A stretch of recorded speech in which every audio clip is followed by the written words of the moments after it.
یہ بہت عام سی بات ہے کہ جہاں جنگ لگی ہوتی ہے وہاں ایسے ایسے قصے ہوتے ہیں کہ جس کی کوئی مثال نہیں ہوتی، اور اس کی اپنی داستان ہوتی ہے جہاں بے گناہ لوگوں کا خون بہا ہوتا ہے۔ السلام علیکم دوستو، ایسی ایک جگہ، ایک ایسا آئی لینڈ ہے جس کا نام اوکیناوا ہے، جو کہ جاپان کا چھوٹا سا شہر ہے۔ یہاں 80 سال پہلے امریکن اور جاپنیز کی جنگ لگی ہوئی تھی، اور اس جگہ پر آج بھی پر اسرار واقعات پیش آتے ہیں۔ 1945 کی ایک صبح امریکن آرمی نے اس جاپانی آئی لینڈ پر حملہ کر دیا تھا تاکہ وہ اس جگہ پر اپنی چھاؤنی قائم کر سکیں۔ یہ جنگ تقریباً 80 دن تک جاری رہی، جس میں سب سے زیادہ خون بہا، خاص طور پر اس جزیرے کے ایک گاؤں میں جہاں سب سے زیادہ خون خرابہ ہوا اور جانی نقصان ہوا۔ اس گاؤں کا نام کدینا تھا۔ تقریباً 6 ماہ پہلے اس گاؤں کی ایئر بیس پر امریکن آرمی نے قبضہ کر لیا تھا۔ اس کے بعد سے یہ ایئر بیس امریکن کے استعمال میں ہے۔ جنگ کے بند ہو جانے کے بعد جب وہاں پر امریکن فیملیز اور ان کے سپاہیوں نے وہاں پر رہنا شروع کیا تو اس گاؤں کی ایئر بیس کی خوفناک سچائی سامنے آنا شروع ہو گئی، اور تقریباً سارے واقعات اس ایئر بیس کی ایک بلڈنگ سے منسلک تھے، بلڈنگ نمبر 2283۔ اس بلڈنگ میں تقریباً ناممکن ہو چکا تھا کسی بھی شخص کا رہنا۔ بڑھتے ہوئے پیرانارمل واقعات کی وجہ سے کئی لوگ اس بات کی شکایت کر رہے تھے کہ وہاں اکثر نلکوں سے پانی گرنے کی آواز آتی ہے۔ کبھی لگتا ہے کہ جیسے بچے کھیل رہے ہیں، عورتوں کی ہنسنے کی آوازیں آتی ہیں۔ کچھ فیملیز نے تو یہ بھی دیکھا کہ ایک عورت اس خالی بلڈنگ کے کمروں میں گنگناتی دکھائی دیتی ہے۔ ایک فیملی نے تو اپنی شکایت یہاں تک رجسٹر کی کہ وہ جب اس بلڈنگ میں رہتے تھے تو ایک رات ان کے کمرے کے اندر ایک عورت ان کو دکھائی دی جو اپنے بال دھو رہی تھی، اور پلک جھپکتے ہی ان کی نظروں سے غائب ہو گئی۔ 1970 میں یہ سارے واقعات پیچھے رہ گئے۔ ایک ایسا واقعہ پیش آیا جس نے اس ایئر بیس کی ساری کہانیوں کو پیچھے چھوڑ دیا۔ 1970s میں ایک آفیسر اپنی فیملی کے ساتھ اسی بلڈنگ یعنی 2283 میں رہنے کو آیا۔ کہا جاتا ہے کہ جس دن سے وہ فیملی اس گھر میں شفٹ ہوئی، اس کے کچھ دن بعد ہی اس آفیسر کی مینٹل حالت دن بدن خراب ہوتی چلی گئی، اور اتنی خراب ہو گئی کہ اس نے اپنے بچوں، اپنی بیوی اور بعد میں اپنے آپ کو مار دیا۔ یہاں سے شروعات ہوتی ہے کدینا ایئر بیس پر واقع عجیب و غریب پیرانارمل ایکٹیویٹیز کی داستان کی۔ 1970 سے 1990 تک اس بلڈنگ کو بالکل خالی کر دیا گیا۔ وہاں کے کمانڈرز نے یہ طے کیا کہ یہ جگہ رہنے کی قابل نہیں ہے، اور اس کو ایک اسٹرکٹ سیکیورٹی سائٹ بنا دیا گیا۔ ایک رات جب سیکیورٹی پر مامور پولیس والا اس بلڈنگ میں گیا جہاں پر اس کو شکایت مل رہی تھی کہ شاید اس بلڈنگ کے اندر کوئی موجود ہے، اپنی ٹارچ لائٹ لے کے وہ پولیس والا جب اس بلڈنگ میں پہنچا تو چاروں طرف اس کے اندھیرا تھا۔ کمرے کھول کھول کر چیک کیے تو سب میں اتنی دھول تھی کہ صاف لگ رہا تھا کہ یہاں پر شاید ہی کوئی آیا ہوا ہو۔ ابھی وہ ایک کمرے سے دوسرے کمرے کی طرف جا ہی رہا تھا کہ اس کو ایسا محسوس ہوا کہ اس کے ساتھ ساتھ کوئی ہے۔ اس نے اپنی ٹارچ کی لائٹ جیسے ہی تھوڑی سی گھمائی تو دیکھ کر دنگ رہ گیا کہ بالکل اس کے برابر میں ایک جاپنی سولجر کھڑا تھا، جسے عام زبان میں سامورائی بھی کہا جاتا ہے، لیکن ڈر اس کو اس وجہ سے نہیں لگا کہ اس نے جاپنی سولجر کو دیکھا ہے، بلکہ ڈر اس کو اس بات سے لگا کہ اس سولجر کی شکل عجیب و غریب تھی۔ اس کے پورے جسم سے خون نکل رہا تھا، اور اس کو دیکھ کر ایسا لگ رہا تھا کہ ابھی وہ تلوار سے اس پولیس والے کی گردن اڑا دے گا۔ یہ دیکھ کر پولیس والے نے زور زور سے چیخنا شروع کر دیا۔ پھر اس موقع پر دوسرے سپاہی بھی بھاگتے ہوئے آ گئے۔ اس کے بعد بھی وہاں کئی سارے اور واقعات ہوئے۔ ایک رات شدید بارش ہو رہی تھی۔ امریکن سولجر اس سائٹ پر ٹائٹ سیکیورٹی کر رہے تھے۔ بجلی چمک رہی تھی۔ اس جزیرے کے چاروں طرف اندھیرا تھا، صرف بادلوں کی گرجنے کی آواز اور بجلی کی چمک دکھائی دے رہی تھی کہ اچانک سے ایک سیکیورٹی گارڈ نے ایسا محسوس کیا کہ چند قدم کے فاصلے پر ایک سپاہی کھڑا ہوا ہے۔ آہستہ آہستہ کر کے وہ سپاہی جب اس چھاؤنی کی طرف آیا تو اس چھاؤنی میں موجود سپاہیوں کے ہوش اڑ گئے۔ جب اس نے یہ دیکھا کہ وہ سپاہی جو دور کھڑا ہوا تھا اصل میں ایک جاپنیز سولجر ہے، اور اس نے وہی لباس پہنا ہوا ہے، وہی یونیفارم پہنی ہوئی ہے جو جاپنیز سولجر نے 1945 یعنی ورلڈ وار 2 میں پہنی ہوئی تھی۔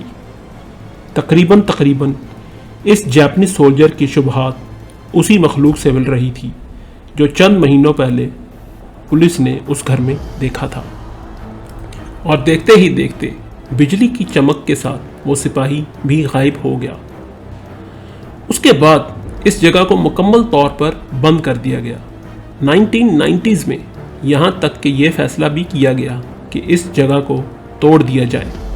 جب آرڈرز جاری کیے گئے اور کانٹریکٹرز اپنے لوگوں کے ساتھ اس جگہ پر پہنچا تو اس نے چند دن کا کام جو چند مہینوں تک پہنچ چکا تھا اچانک ایک دن بند کر دیا، یہ کہہ کر کہ جب بھی اس کے کام کرنے والے اس جگہ پر جاتے ہیں تو ان کو عجیب و غریب فیلنگز شروع ہو جاتی ہیں۔ وہ بیمار ہو جاتے ہیں، ان کو ڈر لگتا ہے، اور یہاں تک بھی بتایا گیا کہ جب کسی دیوار پر ہتھوڑی ماری جاتی ہے تو اس میں سے خون نکلتا ہے۔ 2008 میں اس جگہ کو ایک سکول گراؤنڈ میں بنا دیا گیا۔ ایک ٹیچر اپنی کلاس کے بچوں کی وہاں دیکھ بھال کر رہی تھی۔ کیا دیکھتی ہے کہ 7 سے 6 بچوں کے گروپ میں ایک بچہ اس گراؤنڈ کے ساتھ والی دیوار کی دوسری جانب کچھ پھینک رہا ہے۔ جب وہ ٹیچر غور سے دیکھتی ہے تو وہ اپنے ساتھ لائی ہوئی چھوٹی چھوٹی گاڑیاں جو بچے اکثر اپنے ساتھ اسکول لے جایا کرتے ہیں، دیوار کی دوسری جانب جو خالی جگہ ہے اس طرف پھینک رہا ہے۔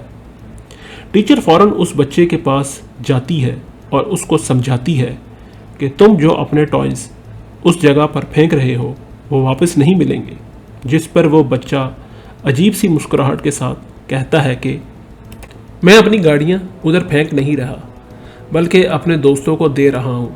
یہ سن کر وہ ٹیچر پریشان ہو گئی اور سوچ میں پڑ گئی کہ برابر والی بلڈنگ کافی سالوں سے بند ہے، وہاں تو کوئی نہیں رہتا۔ یہی بات اس نے بچے کو بھی سمجھائی، جس پر وہ کہتا ہے کہ نہیں، وہاں پر ایک لڑکی اور لڑکا ہے جو میرے کھلونوں سے کھیلنا چاہتا ہے، تب ہی میں نے اپنی گاڑیاں پھینک کر ان کو دی ہیں۔ ابھی وہ ٹیچر یہ ساری باتیں سمجھ ہی رہی ہوتی ہے کہ اچانک سے اسکول کی بیل بجتی ہے۔ سارے بچے شور مچاتے ہوئے اسکول کی بلڈنگ کی طرف واپس چلے جاتے ہیں، اس ٹیچر کو گراؤنڈ میں اکیلا چھوڑ کے۔ اپنی کلاس روم میں جانے سے پہلے اس ٹیچر نے موجود اور ٹیچرز کو یہ بولا کہ میں 2 منٹ میں واپس آتی ہوں۔ یہ کہہ کر وہ اس خالی بلڈنگ کی طرف بڑھتی ہے۔ جیسے ہی وہ اس خالی بلڈنگ کے پلاٹ میں جاتی ہے تو اس کو عجیب و غریب فیلنگز آنا شروع ہو جاتی ہیں۔ اس کو ایسا محسوس ہونے لگتا ہے کہ اس کے علاوہ بھی وہاں کوئی اور موجود ہے۔